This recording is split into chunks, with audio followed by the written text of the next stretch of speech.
అలాగే అక్కడ ఒక గోపురాన్ని భళ్ళాల మహారాజు కట్టాడు. భళ్ళాల మహారాజు అపారమైనటువంటి శివభక్తుడు. ఆయనకి ఇద్దరు భార్యలు. ఆయన విభూతి పుండ్రాలు పెట్టుకుని బొట్టు పెట్టుకుని ఏ శివభక్తుడైనా జంగమదేవరైనా సరే కోరినది ఇచ్చేస్తుండేవాడు. అటువంటి భళ్ళాల మహారాజు గారు రాజ్యం చేస్తున్న రోజుల్లో ఆయనకి సంతానం లేదు. సంతానం లేకపోయినా ఆయన పరమశివుని యందు అంత భక్తితో రాజ్యం చేస్తున్నాడు. పరమశివుడు ఆయన పరీక్షించాలి, అనుగ్రహించాలి అనుకున్నాడు. ఒక పెద్ద జంగమదేవర వేషం కట్టి తనతో పాటు కొంతమంది జంగమయ్యల్ని తీసుకుని ఒక చీకటి పడే వేళటికి భళ్ళాల మహారాజు ఇంటికి వచ్చాడు. ఆయన వెంటనే వాళ్ళందరినీ స్వాగతం పలికాడు, అర్ఘ్యపాద్యాదులు ఇచ్చాడు, వాళ్ళని సేవించాడు, కూర్చోపెట్టి వాళ్ళందరినీ కూడా చక్కగా మర్యాద చేసి విశ్రాంతి తీసుకోమన్నాడు.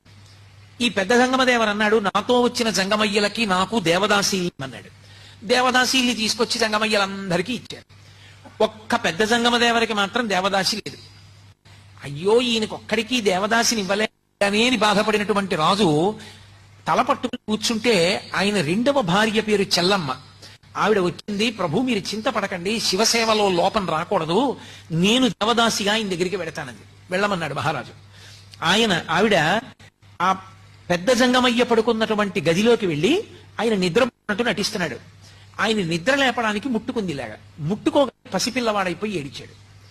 అరే పిల్లవాడైపోయాడు, చేతుల్లో పట్టుని రాజు దగ్గరికి తీసుకొచ్చింది. మహారాజా, పెద్ద జంగమదేవర పిల్లవాడైపోయాడు, ఇదిగో తీసుకొచ్చాను, పరమేశ్వరుడే అనుగ్రహించాడు మనకి కొడుకు అని ఇచ్చింది.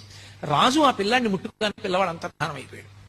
అంతర్ధానం అయిపోయి కొడుకులు లేరు అని వగచావు కాబట్టి నీకు నేనే కొడుకునవుతున్నాను, నేనే కొడుకుని నీ శ్రాద్ధ కర్మ నేనే చేస్తాను ప్రతి సంవత్సరం, నీ శరీరం పడిపోయినప్పుడు నీకు సంస్కారం నేనే చేస్తానన్నాడు. ఇప్పటికి దాదాపు 6 నుంచి 700 సంవత్సరములైంది. ఇప్పటికీ భళ్ళాల మహారాజు గారు చనిపోయిన రోజున అరుణాచల క్షేత్రంలో శివలింగం దగ్గరికి వచ్చి పత్రిక చదువుతారు. భళ్ళాల మహారాజు గారు ఫలానా రోజున ఫలానా తిథిలో ఫలానా నక్షత్రంలో శరీరం విడిచిపెట్టాడు అని. వెంటనే దేవాలయం మూసేస్తారు.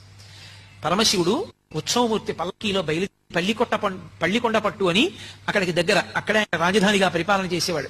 ఆ పల్లికొండ పట్టు వెళ్తుంది పల్లకి. వెళ్ళి ఏట్లో స్నానం చేస్తాడు పరమశివుడు. అంటే ఉత్సవమూర్తి స్నానం చేస్తుంది.